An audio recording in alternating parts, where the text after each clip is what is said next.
சூர்யா கிளி கைக்கு கிடைச்சதும் அத கொன்னு அதுக்குள்ள இருக்கிற உயிரை எடுத்து மறைச்சு வச்சிருக்கிற என் கணவன் உடலுக்கு உயிர் கொடுத்துடணும். ஹஸ்பண்ட் சார், வாங்க வாங்க என் கையில. சூர்யா!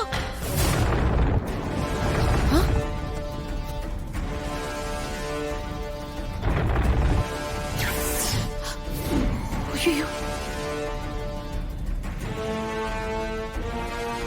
இவ எப்படி இங்க வந்தா? இதுல யாரு உண்மையான துர்கா, யாரு நாகஜோதின்னு ஒரே குழப்பமா இருக்கு.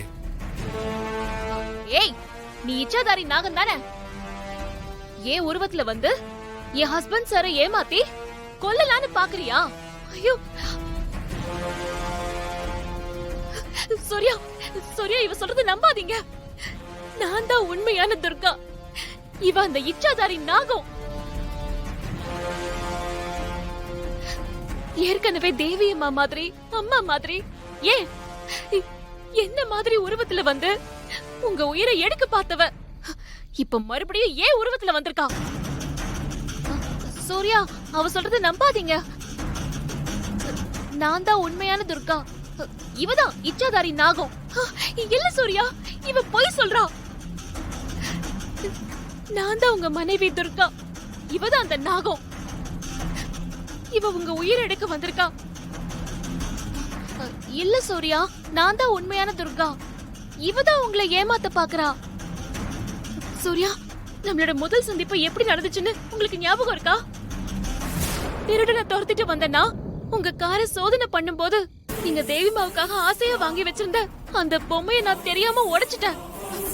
அதுக்காக நீங்க என்ன பயங்கரமா திட்டினீங்க. அடி பாவி, இதெல்லாம் எப்படியோ தெரிஞ்சு வச்சுக்கிட்டு என் சூர்யாவை ஏமாத்த பாக்குறல்ல?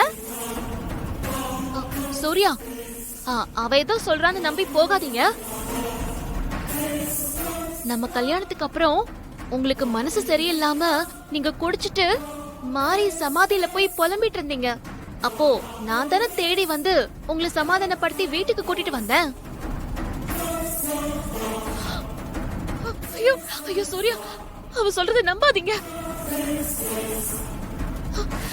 இவ எப்படியோ விஷயத்தெல்லாம் தெரிஞ்சுக்கிட்டு அவதான் துர்கான்னு நம்ப வைக்க நடிக்கிறா.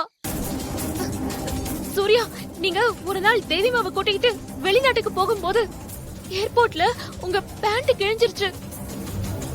அப்போ நான் தானே உங்களுக்கு வேற பேண்ட் வாங்கி கொடுத்து உங்க மானத்தை காப்பாத்துனேன்.